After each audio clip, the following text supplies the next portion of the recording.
I guess two SDRs were like had gotten into a fist fight over stealing each other's leads. It's just the Love that. most SDR fight of all time. Like, what the fuck, Kyle? Are you serious? Oh my Yeah. God, Dylan, it was so mine. Yeah. It's not your territory, man. Get off my territory, Dylan. That's a duplicate lead, bro. Alright, we're back. I'll be honest, I still don't fully believe you, but hey, we'll take your word for it. That's some royalty-free shit, people. That's what we do. We're back. I'm Pouyan from Scratchpad. We've got Ross. I guess at some point I need to just start calling you Corp, but that feels weird. I'm just going to keep calling you Ross. Yeah. All right. Well, I'm Corp, otherwise known as Ross. If you're my mom or Pouyan. And we are joined today by someone I know intimately. Not certain, but I may have seen him naked. He's usually behind the scenes, but sometimes he's in the scenes. His name is Ben Gould. He is a true sales savage. He sold at Yelp and Zenefits, two of the most gnarly sales floors on earth that have ever existed. So he's seen some shit. He's done some shit. He's closed some shit. And now he works on more shit with me. So he's doing a lot of shit right now. A lot of shit in Ben's life. Why don't we start? I don't even know where to start, but why don't we just start with how did you even get into sales? I know there's so much more I want to get to, but let's get that covered first. Graduated from college in 2014 went to Bates College. And one day, a couple of roommates came back and they were like, we have to go to San Francisco after we graduate. And I was like, all right. So we drove to San Francisco. And don't convince me too hard. Yeah, I was like, yeah, I'm going somewhere. I got a job at Yelp because they hire 40 new people every month. So I think it was maybe less me and more they just need warm bodies in there. And Yelp was really like starting college all over again. You know, you come in with like a freshman class.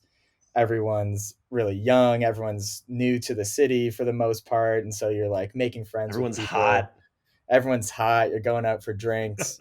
It's a little like that. And then you get on the phones, and I remember like my third call, and you see the call log notes like this guy's angry or whatever. But at this point, I really have no idea what sales is. He picks up the phone. He's screaming at his staff, and I'm just like, hey, he's like, is it fucking Yelp? Are you fucking kidding me? And I was just like, yeah. And he, so you're doing well. You don't want any Yelp ads? And he's like, fuck you, get a fucking real job. Hang up the phone, and yeah, it was off and running after that call. So. Like, what do you do? Sales was for me right then. Yeah, right there. I was gonna say, you're just like, I found it. This is damn. This is my home. Well, just I guess to get real tactical, like what do you do after that type of a call? Definitely, definitely. I think was kind of just in a little state of shock, and like looked at my manager, and they were just like, "Yeah, this is like welcome to Yelp." You know, welcome to sales.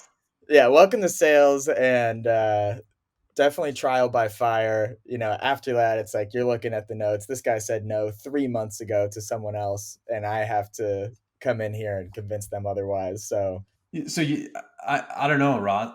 What do we dig into some of the stories from there? Do we go on to Zenefits? I actually had a little pit stop in between. I got an interview with this startup that was growing super fast. We're in hyper growth mode. Oh yeah. They were the next Google. That's what their CFO told me. Spoiler alert, they were not the next Google. Going to this company, being there for a month, walk in one day, and a bunch of empty desks all of a sudden. You're like, huh, this is weird. And oh, you have a meeting down the street at this other office, and everyone's like kind of tense. I'm just like, fuck it, I'll just listen to a podcast on the way over. Go in there, and they're like, yeah, we're laying off half the company, including you. And how long after you started? A month. And everyone's crying. I was like, I don't give a shit. I don't even know you. Yeah, I don't even know you. What are you crying about? And that's kind of when I started focusing more on like writing again, writing like comedy, writing stuff about these experiences. Had some friends at Zenefits and got a sales job there once need to start getting paid Once again. things calm down. Yeah. Once the market calmed down, the forces were in your favor. It's like, I want to go to another rocket ship. Let me go to Yes. Zenefits. No, I think like let me go do another one of these. That was so Yes. fun. Yeah. Too much material. No, I talked to somebody else recently that went through something very similar. And they're like, joined this startup. There was all this promise. They're like, oh, we're growing. We're getting all these customers. Get there and like, whoa, completely different story, right? So I don't think this is a surprise maybe to a lot of folks listening. They've either had it happen to them, unfortunately, or no others. What would Ben today tell Ben going into that interview? Of like, how do you call bullshit on this? Like, what do you look for? Totally. It's pretty jarring. If I had advice for the former Ben, I mean, I'd say take the job, Like, change the goddamn thing, my friend. You're doing great. Yeah, I kind of just walked myself through that. I was like, no regrets, I guess. You're gonna get laid off, yeah, whatever. You're gonna get some severance, and then you're gonna land on your feet again. But is Zenefits landing on your feet? Yeah, so talk. Yeah, so you didn't have enough, right? You went through. Yeah.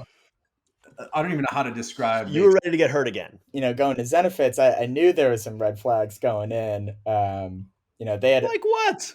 They had been coming off of the mass firing, like 8 months earlier, basically. So you went in after that. Yeah. That seems like a great place to go next. You were stepping over the bodies on your way in. That first mass firing, it really just kind of sucked the oxygen kind of out of the room, obviously. Why? And then I started in probably November at Zenefits, and we were starting to kind of, build back up. And then 3 months after starting there was another mass firing of 500 people, and a new CEO. And so I survived that, and I ended up working at Zenefits for like 2.5 years. Just so rewarding. You found your place. Do you have any outrageous stories to tell from Zenefits? The remnants? Any remnants? I mean, yeah, like the David Sachs had kind of his last hurrah as CEO was throwing this massive holiday party at City Hall in San Francisco. We're gonna get him on the podcast, by the way. Good. So you can ask him. He's a Scratchpad guy, so get ready. You're just laying the road here for Scratchpad's future culture. Yeah, and I can't wait. He's on our boards. Excellent. Go on, tell us everything. I never talked to him, but don't caveat. He threw a party. We walk in, it's City Hall, it's like Cirque du Soleil. People just hanging from the ceiling doing acrobatics on this shit. There's like a casino room, there's this room, there's that room. 2 drink tickets per person. But you're friends with the person who has all the drink tickets, so they're just handing them out. Exactly. Yeah. So drink tickets. Yeah. Too many drink tickets to count. I'll be honest, Ben, I'm a little disappointed by that story. I think you're playing it safe. I don't think you're releasing. What do you have to lose, dude? You're never going back. Corp. You're never going back. Yeah. We need ideas for the party that we're going to throw. Yeah, exactly. A big part of the theme here is folks who've been in sales have walked through that fire, which you clearly have, and walked back into it and into an even hotter fire. And then again, but you found your way out and you're doing something so interesting now. And one trend I'm seeing is a lot of folks that were in sales, but have this creative energy and now coming out and I don't know if it's a function of it's just easier to publish stuff or there is more attention being drawn to it. But I think you're doing what I consider to be super interesting, fascinating work. How did you know you wanted to do that? Was being in sales helpful to doing that? I think that the first time I really,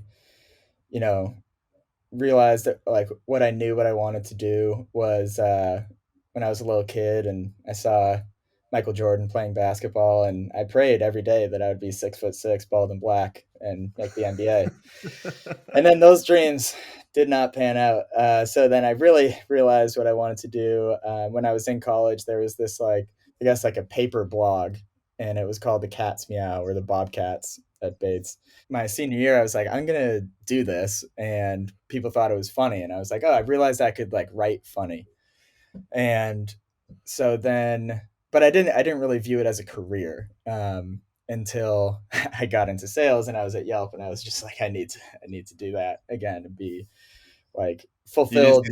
didn't see sales as your career? I, Yelp was I didn't. Yeah, I definitely did not. Going into sales, I think that was an extra motivator for me to be like, if I'm not doing what I want to do, then I need to spend every waking second, outside of work, uh, working on this stuff. Eventually, met Ross's cousin was saying how Ross was looking for someone to kind of help him with ideas and come up with new skits. I think Ross has been doing it for about a year or so. At that point, we met at Final for some brews, some lattes, and A classic interview process. yeah, classic interview.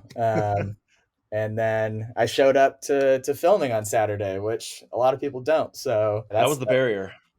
that's it. Yeah, that's the real test. The interview process is usually a yes, and then no one shows It's up like, on can he chug a Saturday beer? And then it's like, will he show up on a Saturday morning after chugging beers. after chugging a lot of beers?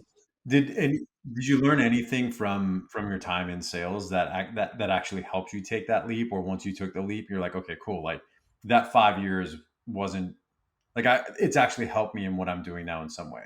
Totally. I think being in sales kind of changes the way you think a little bit. Like when you're being yelled at for being called for calling. Yeah, getting thick skin, that's something. But also just like how to communicate with people. A lot of the stuff I'm doing right now with podcasts are, branded podcasts with companies. And so it's a lot of moving pieces and people who, you might not be their first priority. They might not be your first priority either, but trying to get people on the same page, setting expectations, getting ahead of problems, that you could see in this sales cycle that is scheduling a guest for a podcast and recording it and getting these edits out and social and so on and so forth.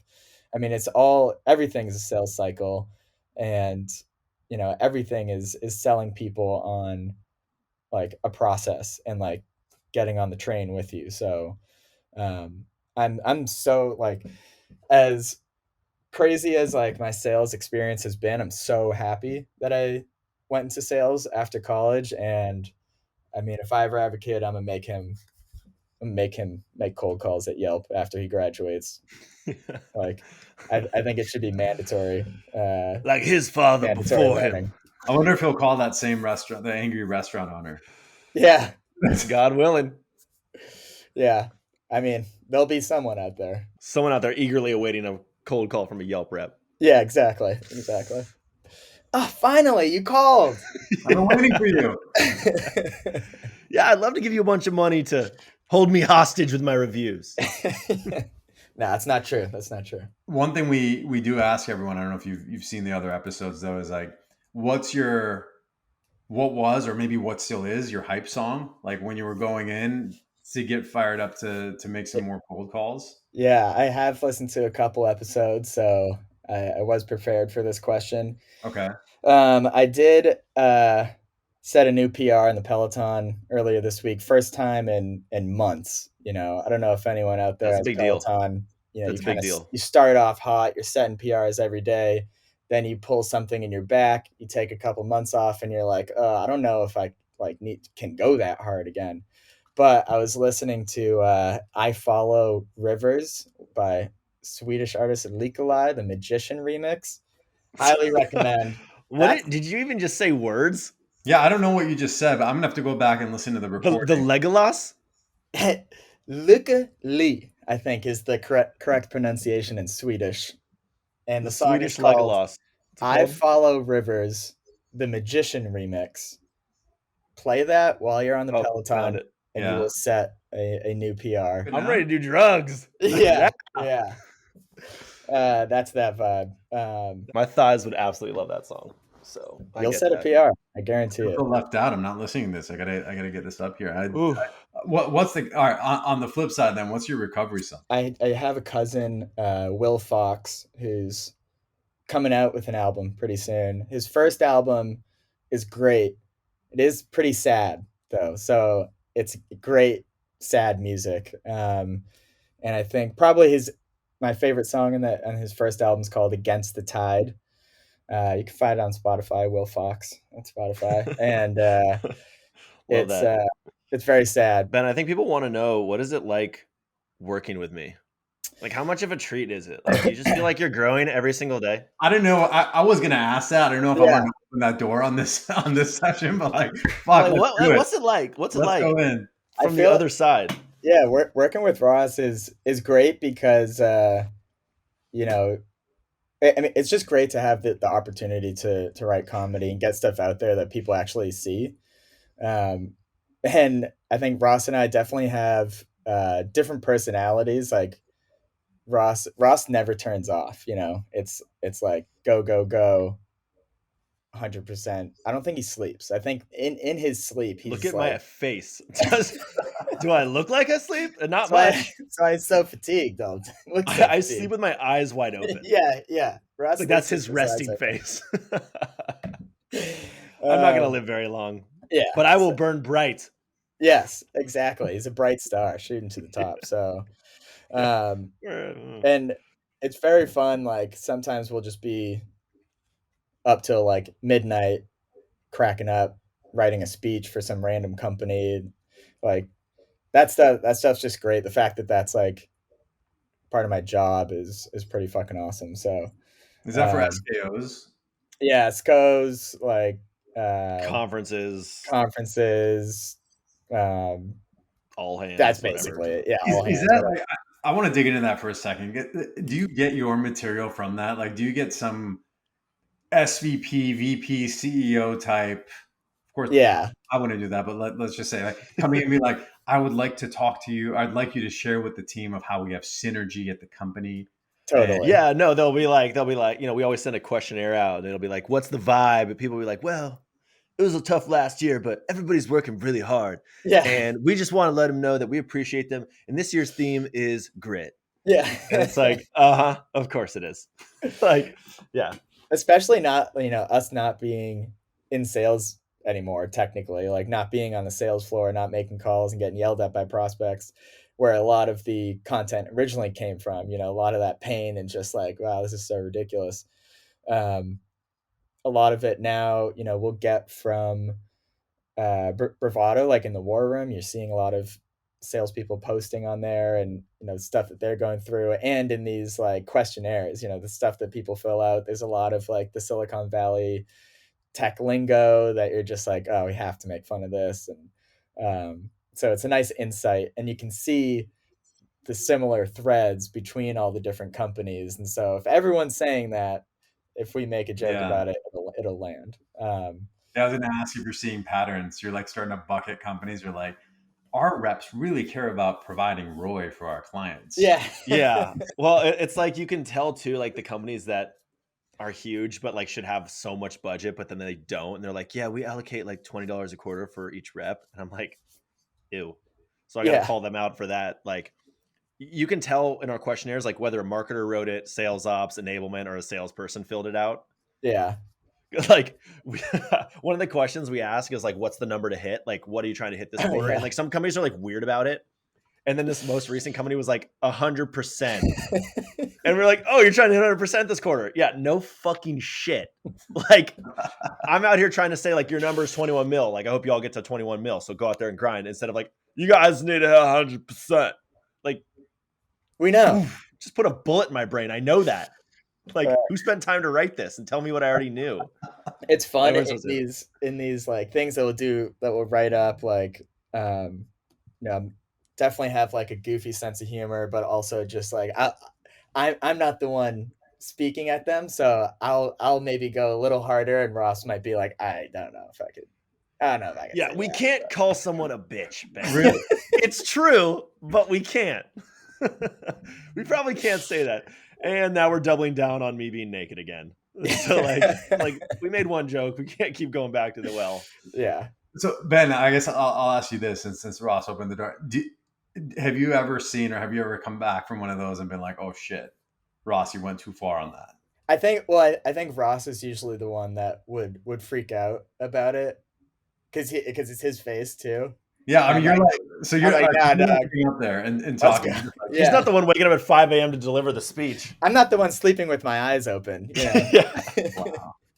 I'm like, no, let's go as hard as possible. And How much flexibility do you all have though? Like, do you have to present this to them for yeah, them to approve before you go up there, or It depends on the company. Yeah, The big ones, yeah, we'll have to like I give them the option, even though I hate doing that. And it's also like I know they can't read tone or how it's said, so they can just read it flat, and it's like you're not going to understand why this is funny. It's how I say it that's funny, or like the pause that I leave in the middle that makes it funny. And so you'll get people like trying to suggest jokes, like, "Oh, you should say this here," and it's like completely ruins the flow. Like, let me do the funny parts. You just tell me if this is offensive. Like, all I want to know is, am I going to get you in trouble? And if not, then just let me, let us handle that part, like the creative. And it's the same thing whenever companies want to work with us. yeah, They want to they're like, oh, we want you to like do you and like be yourself and like because your content's so authentic. But we've got a bunch of notes here where you can't say this, this, and this, and you honestly need you to be a robot. It's like yeah, that's so we like want why you to we be don't. you, but here's a script. Basically, yeah, exactly. Yeah, basically, we did that to Google recently. We literally were just like, nah, we're not working with you guys. Sorry. Thanks for the whatever Google phone, the Pixel, but we're not working. Yeah, We're not doing this for you guys. they're just not really big enough for us. I feel like. Yeah, we need something with a little more money, a little more brand recognition. Yeah, you want the up and coming Googles, right? The next ones. There's a lot exactly. of- Like Yeah. my former startup. Yeah. Yeah, Uh, maybe Zenefits should have us over there. Weird having yeah. to talk to Zenefits. Yeah, they would love that. I don't know. Do they? I don't know if Do they Zenefits- exist? I don't know. I don't know. I've heard. You never I'll know have what to they're ask, doing. have to ask AK. I learned a lot out of this. I'm gonna talk to David about our next party. Yeah. See if we can Get Snoop- David on this pod, and I'm going to ask him about that party. we'll If see if we can- if I'm on the pod with David and he tells a crazy story, then I'll tell a crazy story. Here's the thing about David that I really do respect and appreciate though is as an investor having real operational experience hmm and I think really understanding sales. At least Yeah. that's been our experience. So I think just from that perspective alone, it'd be awesome to have him on here and Yeah. hear that perspective of sales. But yeah, we'll work on it. Yeah. I mean, he definitely was a big part of Zenefits, and they had a huge, just like so much excitement. I mean, the people that got there before I showed up, like those are the real stories. Like was before I showed up, and it was just What's the craziest one you heard? Come well, on. these people in the Ben, I stairwells. will not fire you, I promise. I mean, there's the stairwell story. I don't know if that was like one incident or multiple. What was that? Just people banging in the staircase? I think it was like as a way to just kind of describe the overall kind of atmosphere of it. I can't really think of a specific one. It was just like, Friday at noon, if you closed a deal, which everyone did because they were friggin' rocket ship to the moon, you'd come over to your SDR's desk, you'd pour shots, you were done for the day. Then the next one did, then the next one did, then the next one did. Pretty soon it's 8 p.m. The entire company's plastered. They spill outside because facilities is just like, get out of the building. It's Friday at 8 p.m. They'd fall into Red Dog or maybe Gold Club across the street. And Gold Club, great brunch. and then just the party kind of continued, and it just had that like atmosphere of just everyone's crushing it, everyone's killing it, everyone's making money, and everyone's having a like super fun time doing it. Too much fun doing it with each other in the staircase. Yeah, exactly. At 8 p.m. with facilities watching. I noticed a little side glance from Ben as he said that. Yeah, it was Ben. That was an unnamed. I think that was before I showed up for sure. Yeah, if we had a source at BuzzFeed, we would have had Corporate Bro on BuzzFeed already. If Ben had any sources yeah, exactly, over there, exactly. Oh, there was actually. Oh, there we go. Okay, now we're just firing it up again. Yeah, firing it up. All right, so there was a holiday party. This was the last holiday party. Last holiday they ever had. Yeah, it was the last one ever. This was the year after Sax's dope holiday party at City Hall. But this one was at a really classy restaurant in Soma. I forget what it's called. I remember eating there later and them bringing the menus and being like, nope, and just walking out before I ordered because it was so expensive. I was, Dude, I'm an SDR. yeah. And I just remember I was talking with my buddy Joey in facilities, and we're hanging out, and he just like books it past me. I'm like, whoa, what the hell's going on? And I guess two SDRs were like, had gotten into a fist fight over stealing each other's leads. It's just Love the that. most SDR fight of all time. Like, what the fuck, Kyle? Are you serious? Yeah. Oh my God, Dylan, it was so mine. Yeah. It's not your territory, man. Get off my territory, Dylan. That's a duplicate lead, bro. It's not my fault the Salesforce data sucks. I had had call notes in there. A lot's on the line. Just as long as Dylan stays out of my territory. I have 2 stage 2 to hit quota. They're stealing leads. That's an inbound. Well, Ben, thanks for joining us on Beyond Quota. It was a pleasure. Talk to you later.